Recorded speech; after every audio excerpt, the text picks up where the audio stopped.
MVP. If it ended today, Byron. MVP. Joel Embiid. Joel Embiid. He has been a bona fide. He ain't been a dog. He has been a wolf. He been getting it in.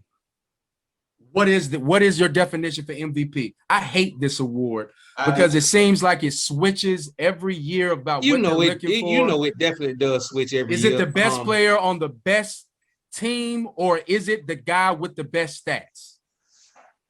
Well, I mean, if we're gonna go by the actual definition, it says the most valuable player. The most valuable player, you know what I'm saying, is if that person is on the court, then this team, it might, looking at it, if my team is on the court, if that person is on the court, then that team has a chance to win. If that person ever comes off, the team going downhill. I kind of look at it a little different because a lot of times the most valuable player ain't on the best team. Because if something happened to him, if you really want to look at it, if we, really take a real good dissecting look at it, actually right now, from the last probably 6-7 games, the most valuable player is AD. That's a good take. Because him not being there, the Lakers are struggling. But it's not just AD. Yeah, but if we're going by, the best player, I don't think the Sixers is the best team. I don't think the Sixers is gonna make. I mean, they ain't gonna make it out of the East. I don't think they may make it to the Eastern Conference Finals, but I don't think they won't win the East Conference Finals. But right now, of what we're seeing, Joel Embiid is the dog. Can't argue with Joel Embiid at all.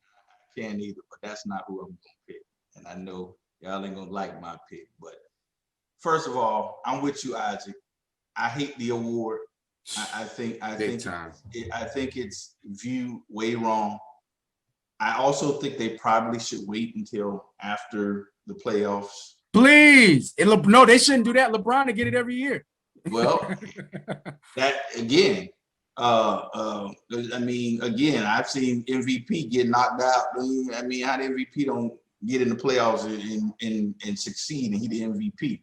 But right now, based on the way that it's chosen and it's carried, I'm gonna say James Harden. And the reason why I say James Harden is because James Harden has come to that team. I will raise my hand right now. When that happened, I said it would not work. I said there is no way that team is going to succeed. I think James Harden stepped into his role perfectly and seamlessly. And the things that he's doing at that team at this very moment, I think he's carrying that team, minus with KD being out. Hey, 25, okay. Look, 25, 8, and 11. 25, 8, and 11. Now, if I really, based on my assessment of MVP, I would choose LeBron James. But agree with you there. Based on the league's definition of MVP, I would choose James Harden. I'm sorry. Okay. Well, first of all, I don't think any of us would argue with Joel Embiid. I mean, the guy is putting up 29, 11 and 3, 51% from the field, and doing it as a big man. I think a couple games ago he had a 49 and it came back with 51 or something crazy like that. The guy he's kind of taking you back to the late 90s, early 2000s, old school big man. And I love to see it. But I just got to be honest. I have been poisoned by Joel Embiid's playoff play. I've been poisoned. His perception is poisoned in my mind because he's a big time player. He makes big time plays, but he goes missing on big stages. He just does. That's what he does to me. Well, you asked if it ended right now. Yeah, that's true. That's true. You said it ended right now. So yeah, that right now.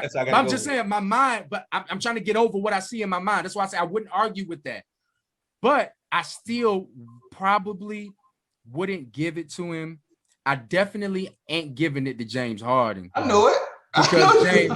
because James Harden, again, I can't just remove his total collapses in the playoffs. I get can't it, unsee it. but your Then question was right now. Right. But then even right now, the stats don't. He don't got enough. He only averaging 24, 25 in comparison to everybody ahead of him. And I just can't see it. Here, it's actually a tie. It's actually a tie for me right now. LeBron averaging 25. Yeah, and I don't think nobody can argue with LeBron. 38 years old. Right. 36. Hey. Same thing, right? Once you get that age, it's all 30. So here's my tie for the MVP. That's Dame Dollar and Steph Curry. Now let me explain why. Based on, and like I said, I can't argue with Joel Embiid. I wouldn't argue with Joel Embiid, but I'm giving reasons for Dame Dollar and Steph for reasons that Byron brought up. If you remove Damian Lillard from the Portland Trailblazers, let me see, they're ranked 5th right now. Keep talking. If you remove him from the Portland Trailblazers, there's no way that they even get in the playoffs. Even with him on the team in the playoffs, they ain't going nowhere. But I don't even think they're a playoff team without Dame Dollar. Now, let's look at the stats. 29-8, 44% from the field. If you remove Damian Lillard from that team, I don't think they're sitting at number 5 in the West, based on what Byron said he looks at. And I think that's a great assessment. You look at MVP of, okay, what if this guy wasn't playing? And LeBron is neutral because LeBron is LeBron. He's always going to be like LeBron is LeBron. Now, Steph Curry is the same thing to me with Byron's definition for MVP. I see the same thing. I mean, we're talking about a clayless squad. We're talking about a Draymond Green who's averaging 6 points and getting technicals every other night. And yet it seems like Steph Curry is willing his team, and they're ranked number 7. I'll tell you right now, I did not think that almost halfway through the season that they would be in the top 8. And he actually has them above 500. And listen to his stats: 30 points, 5 rebounds, 6 assists, 48% from the field. And he's got his team right behind the Trailblazers. He got his team right behind the Trailblazers. So that's who I would give it to. But man, you can't argue with Joel Embiid, to be honest with you. And Joel, if you're listening, I'm sorry. I just don't like Joel Embiid. Well, if we're going to use your scenario and take a person off the team, what would they be? You know who I would vote for? Zion Williamson. They're a lotto team. They're a lottery team. Can't argue with that either. Yeah, that's a really good point there. Because they're 14 and 18 with him. Imagine what they'll be without. Exactly. They might not have no wins. He's 25, 6 and 3, shooting 61% from the field. And his ceiling is only up. And it looked like he lost weight. Yeah. I love his game. I like his game. I can't argue with you on that. I think. Let's talk Zion for a little minute. I think what separates LeBron from everybody in the pack besides Jordan and maybe Kobe is the fact that it seems like every year or two, LeBron James adds something to his game. You remember when LeBron first got into the league and he couldn't shoot? He couldn't shoot for nothing. Kind of similar to Zion, but I think he was more explosive than Zion because he was faster. Mm-hmm. But when he got to Miami, this guy became a shooter. And now he's shooting 40+% from the 3-point range. I think Zion Williamson ceiling will not be as high as it should if he doesn't develop a shot, a better jump shot, a better perimeter shot. What do you guys think about that? Can he remain dominant for 10+ years as is, or does he need to develop a shot? Would LeBron have still remained this dominant in year 18 if he wouldn't have developed a shot?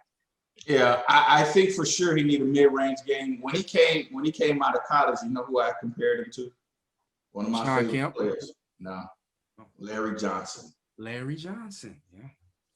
That's who I see him now. Remember, Larry Johnson developed a shot later in his career, and it took him to the next level. And if it had not been for back problems, I still think Larry Johnson would have been one of the best power forwards to ever play in the NBA. Wow. Larry Johnson was a freak of nature prior to LeBron James. Yeah. He came in the league able to handle the ball like a guy his size never before. He could take it from rim to rim, you know, through the leg, behind the back, the whole nine, and he could pass the whole gamut. But same thing with Zion. He lacked a shot. He was paint guy only. And then he started to develop that outside shot. And he became, when he got to New York, he was hitting threes by the time he got to New York. I don't know if Zion has to get to the point where he has to hit three-pointers proficiently, but I think he needs to be able to develop some type of mid-range shot, you know, free throw line, outside of the paint, where he can get, you know, 10 to 12 points without having to be so close to the rim. But I think he has a lot of potential. I really do. And I think Zion is playing in the wrong era. Yeah. And the reason I say that is Zion, like you know, Larry Johnson, Sean Kemp, Charles Barkley. Those are the vibes that I get from Zion Williamson.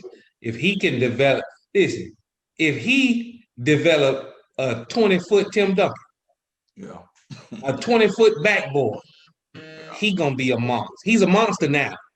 If he can develop just a 20-footer, that way, you know, you can't just zero in him in the paint and just count on him in the paint. He can step, like you say, step outside, hit free throws, and hit a 20-footer. He's gonna be a monster.